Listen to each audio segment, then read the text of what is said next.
transport matters, having survived one major car accident and a minor difficulty with an aeroplane just up the road a couple of years ago. So I am keen on these subjects, but can I make it clear from the outset that we are not the NIMBY party. We're not the party saying there must be no development. We're not the party saying we mustn't move into the 21st century. Quite the reverse, in many ways we need to. In fact, I travel around the country more than most people, and it's a nightmare getting round Britain. It's a nightmare. The roads are clogged, the railways are frankly massively overcrowded, and there simply aren't enough trains, and you know, we have a population in this country which has exploded over the last few years. Now, we rather think as a party that shouldn't have been allowed to happen, but it has happened. So let's face up to that. And I'm not against improving the railway services. Indeed, I'm going this week up to Manchester. I have to, because the BBC breakfast programme has moved from down the road here to Salford. So I can't say I'm terribly happy about the fact that to appear on the couch at 7:05, I have to go up the night before. But nonetheless, I will be getting on the train at Euston on Thursday evening and going up to Manchester Piccadilly. It takes 2 hours and 2 minutes from the heart of London to the heart of Manchester. It takes 1 hour and 10 minutes from Euston to Lichfield. The problem, ladies and gentlemen, with rail travel in this country is not speed. We already have fantastic speed. 2 hours, 2 minutes, London to Manchester. It's tremendous, isn't it? You know, you can leave early in the morning and be in Manchester for a breakfast meeting. But I'll tell you what the problem with it is. It's so massively overcrowded that in many cases people have to stand all the way from London to Manchester. So the problem, folks, isn't speed. The problem, I put it to you, is capacity. We simply don't have enough railway capacity. Now, if we had to build a completely brand new line to deal with the capacity problem, we'd ask ourselves the question, where would we build it?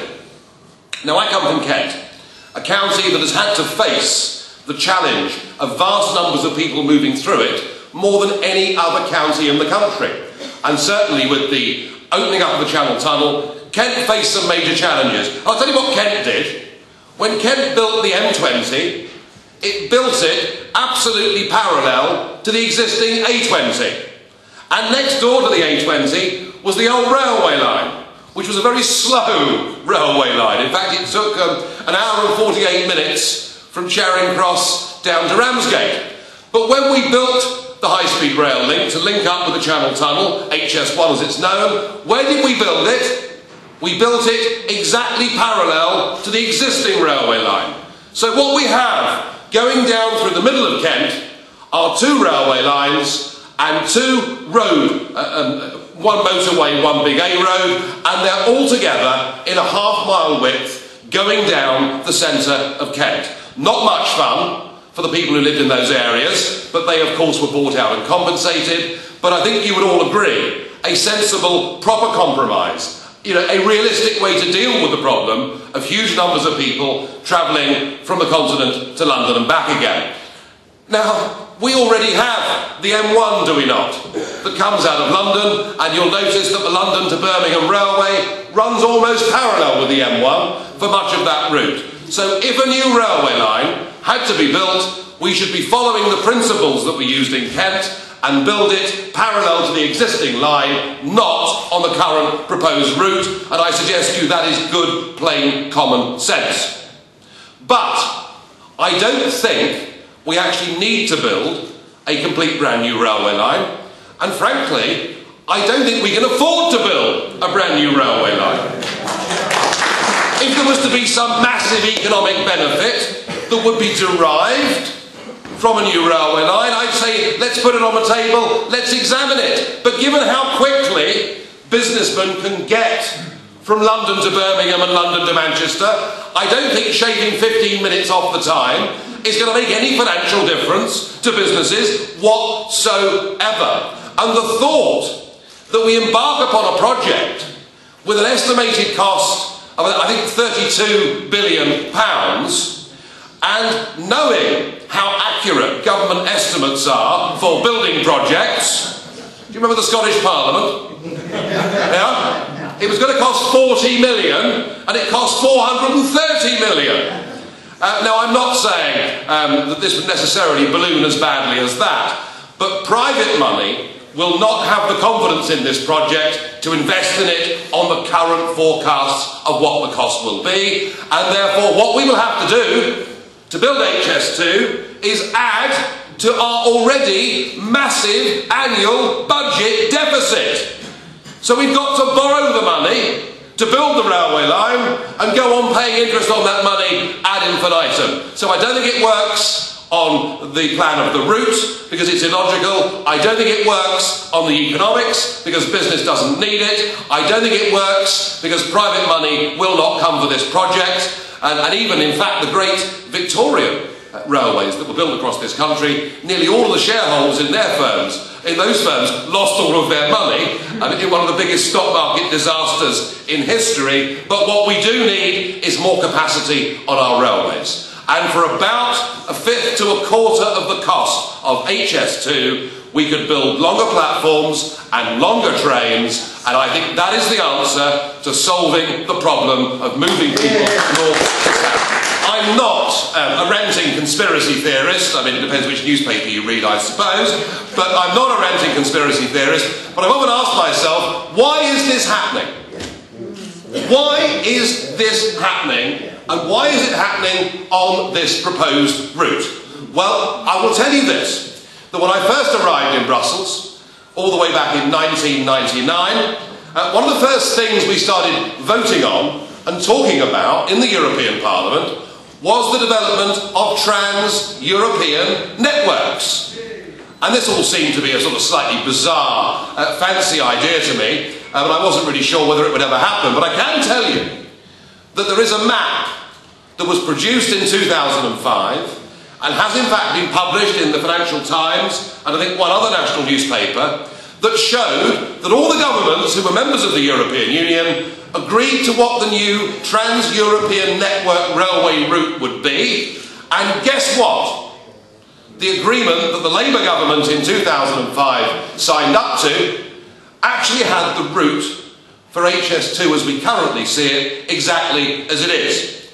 Now, I'm not saying to you that that is the sole reason why it's happening, but I am suggesting to you that it's the reason that nobody is opposing it.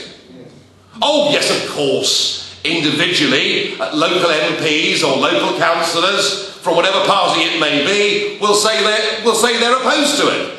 But nationally, we should remember that it was Labour that launched this project. It is now the Conservatives and the Lib Dems that continue to support this project, and I just wonder, somewhere in the back of my mind, whether they're worried they might get a ticking off from my old mate Herman Van Rumpy Pumpy. I don't know. I mean, if not, he can just take it out on me, can't he, really? It doesn't matter. So I'm not saying that that is exactly why it's happening, but isn't it interesting that on this issue, which clearly the public, not just up and down this line incidentally, but across the country, people at meetings say, what in God's name are we doing? Spending £30 billion to shave 15 minutes off a train journey going to Birmingham. And it seems to me that HS2 is a very good illustration of actually what's going wrong in our politics across the board. I worked in the city damned hard for 20 years up until lunchtime, every single day. It quite often went wrong after that, but never mind, that was my choice.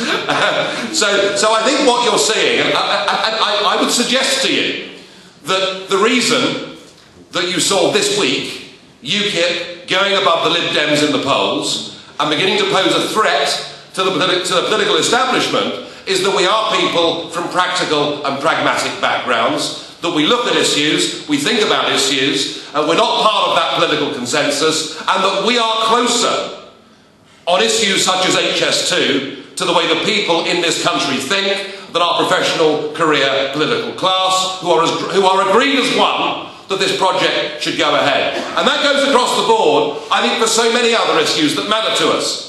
You know, we're the only party saying that we think every child in this country should be given the opportunity to go to a selective school, to have the opportunity, if they're bright enough, to go to a grammar school, so that the poorest kids, you know, bright kids from poor backgrounds, are given a chance. We're the only party in this country saying, whilst we do not discriminate or hold prejudice against anybody from anywhere in the world, regardless of their religion, their race, their colour, that is of no interest to us, but we're the only party saying that we think having a total open door to the whole of Eastern Europe at a time when youth unemployment in this country is running at 21% is complete and utter madness, and what we ought to do is bring back proper border controls in this country.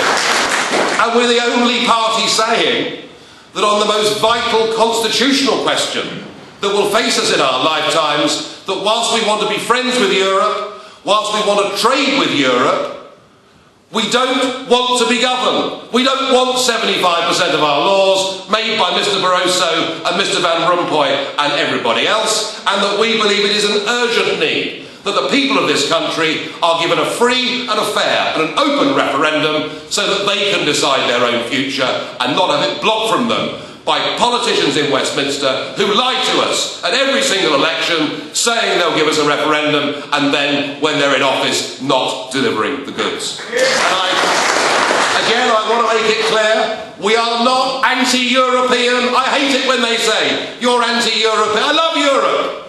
I love travelling around Europe. It's a wonderful place, with its different languages and cultures and histories and cheeses and all the rest of it. I love Europe. Indeed, when I worked for those 20 years in the city, I worked for 2 French companies. Okay, they both sacked me for insubordination, but I'm trying not to bear the grudge. You know, we genuinely do want to trade and work with our European neighbours, but we also want our hands freed in a global economy to forge some trading relationships with other parts of the world who we've turned our backs on. And I'm talking about, one or two of you may have got it already, but I'm talking about 28% of the world's population. They speak English, they have common law, they have similar accounting practices, they are in many cases our own kith and kin and our cousins, and it is utterly shameful that we do not have free trade relationships with the Commonwealth, and that's the first thing UKIP would do once we've left that European Union. I hope that you feel that we are a patriotic party with a small p, we're a Eurosceptic party with a big E, but we're a pragmatic party.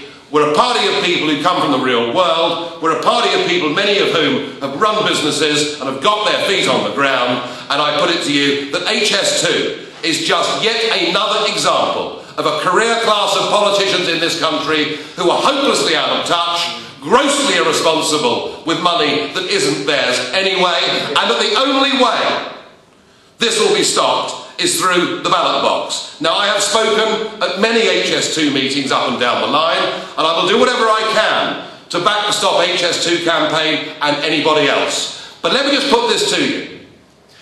In the last 15 months, there have been 4 district council by-elections in South Buckinghamshire, just across the road. UKIP have averaged 30% of the vote in those 4 district council by-elections. We've come within a whisker of winning all of them. We haven't quite got there.